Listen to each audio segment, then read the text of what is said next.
আমরা আজকে যাচ্ছি সিলেট জেলার ভোলাগঞ্জ সাদা পাথর। ভোলাগঞ্জ সাদা পাথর সিলেট জেলার অন্যতম বিখ্যাত দর্শনীয় স্থান হিসেবে পরিচিত। ভ্রমণ পিপাসু মানুষের জন্য ভোলাগঞ্জ সাদা পাথর একটি আকর্ষণীয় দর্শনীয় স্থান।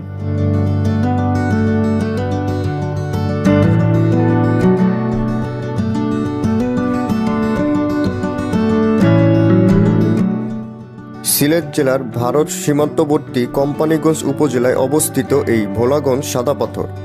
ভোলাগঞ্জ আসতে চাইলে প্রথম সিলেট শহরে আসতে হবে। দেশের বিভিন্ন প্রান্ত থেকে নানা উপায়ে সিলেট আসা যায়। ঢাকা থেকে সিলেট আসতে চাইলে ঢাকার ফকিরাপুল, সায়দাবাদ, মহাখালী বাস টার্মিনাল থেকে সিলেটগামী বাসগুলো ছেড়ে আসে। ঢাকা থেকে সিলেটের দূরত্ব প্রায় 240 কিলোমিটার এবং বাসে করে সিলেট পৌঁছাতে সময় লাগে 6 থেকে 8 ঘন্টার মতো। ঢাকা থেকে ট্রেনে সিলেট আসতে কমলাপুর কিংবা বিমানবন্দর রেল স্টেশন থেকে উপবন, জয়ন্তিকা, পারাবত অথবা কালনী এক্সপ্রেস ট্রেন সিলেট আসে। ট্রেনে সিলেট আসতে সময় লাগে প্রায় 7 থেকে 8 ঘন্টা।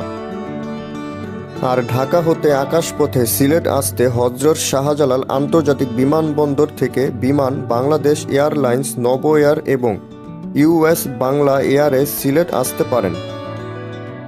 সিলেট থেকে ভোলাগঞ্জের দূরত্ব প্রায় 37 কিলোমিটার এবং যেতে সময় লাগে প্রায় 1.5 ঘন্টা। সিলেট থেকে বাস, সিএনজি, লেগুনা বা প্রাইভেট কারে করে ভোলাগঞ্জ যাওয়া যায়। আমরা ঢাকা থেকে সরাসরি হাইস মাইক্রো নিয়ে ভোলাগঞ্জ যাচ্ছি। একটা সময় ভোলাগঞ্জ দেশের বৃহত্তম পাথর কোয়ারি অঞ্চল ছিল। এক সময় ভোলাগঞ্জ অনেকটাই অচেনা ছিল। 1960-এর দশকের জায়গাটি অনেকটাই দুর্গম প্রকৃতির ছিল। 1964 সালের দিকে ছাতক ভোলাগঞ্জ রূপওয়ের লাইন নির্মিত হয়। এই পথে ভারত থেকে চুনাপাথর আমদানি হতো, তাই এলাকাটি সবসময় ধুলিময় থাকত। রেল লাইনের স্লিপারের নিচে পাথর সরবরাহের জন্য ভোলাগঞ্জ সীমান্তে ক্রাশার মেশিন বা পাথর ধ্বংসকারী মেশিন স্থাপন করা হয়, তাই এলাকাটি সবসময় ধুলিময়ে থাকত। নানান কারণে সেটি বিনষ্ট হয়ে গেলেও অবকাঠামো এখনও বিদ্যমান রয়েছে। তবে 2016 সালে তৎকালীন সরকার পরিবেশের কথা চিন্তা করে পাথর কোয়ারি বা পাথর ভাঙা শিল্প বন্ধ করার ঘোষণা করেন। তারপর থেকে ধীরে ধীরে ধুলিময় এলাকাটি প্রকৃতির অপরূপ নীলাভূমিতে পরিণত হয়, যা বর্তমানে দেশের অন্যতম পর্যটন কেন্দ্র হিসেবে পরিচিত। আমরা এসে পৌঁছেছি ভোলাগঞ্জ 10 নম্বর ঘাটে। এই ঘাট থেকে নৌকায় করে যেতে হবে সাদা পাথর 0 পয়েন্ট। সাদা পাথর যাওয়া আসা বাবদ নৌকা ভাড়া করতে খরচ হবে নৌকা প্রতি 800 টাকা।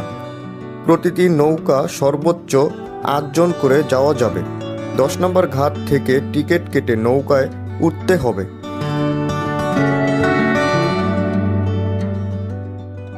সাদা পাথর 0 পয়েন্ট যেতে 20 মিনিটের মতো সময় লাগবে। তবে শীতকালে পানি কমে গেলে অনেক সময় নৌকা চলাচল বন্ধ থাকে। এই ক্ষেত্রে নদী পার হয়ে পায়ে হেঁটে সাদা পাথর পয়েন্ট যেতে হয়। সাদা পাথর এলাকায় যতক্ষণ ইচ্ছা সময় কাটিয়ে আবার এই নৌকায় করেই ফিরে আসতে হবে।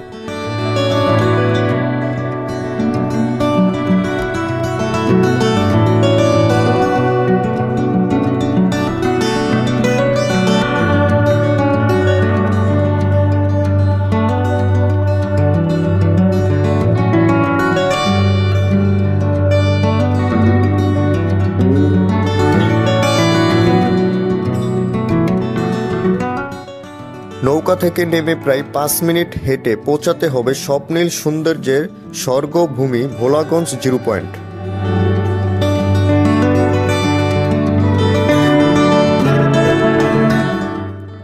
আমরা পৌঁছে গিয়েছি প্রকৃতির মায়ার মোড়ানো বাংলার কাশ্মীর ক্ষেত এবং বাংলার সুইজারল্যান্ড ক্ষেত সাদা পাথরে।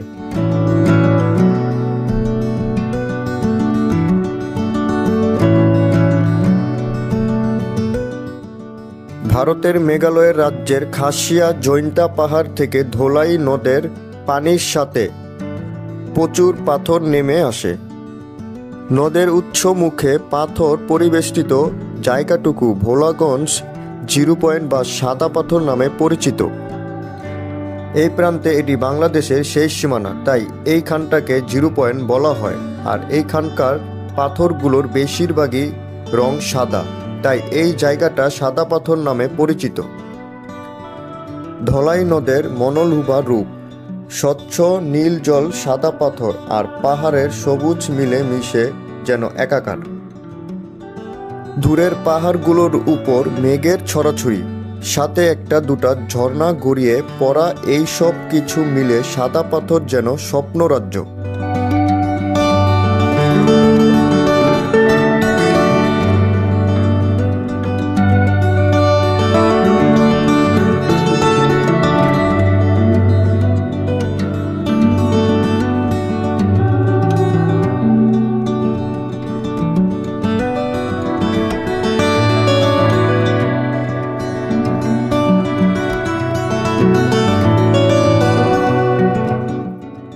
সাদা পাথর থেকে নির্ধারিত নৌকায় নদীপথে প্রকৃতি দেখতে দেখতে ফেরার পালা।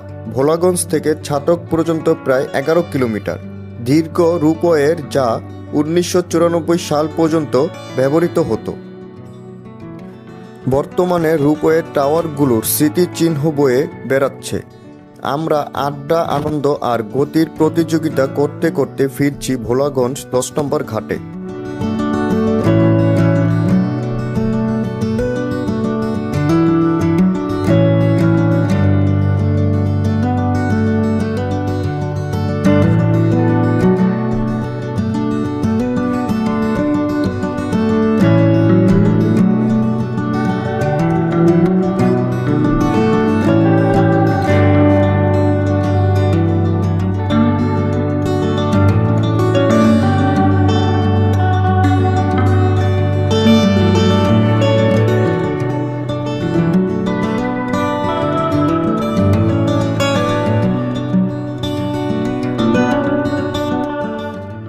10 নম্বর ঘাটে ফিরে আমাদের টিমের সবাই টুকটাক কেনাকাটা করছে ঘাটের দোকানগুলোর থেকে, যাতে করে ভোলাগঞ্জ সাদা পাথরের মধুর স্মৃতি বয়ে নিয়ে যাওয়া যায় যার যার বাড়িতে।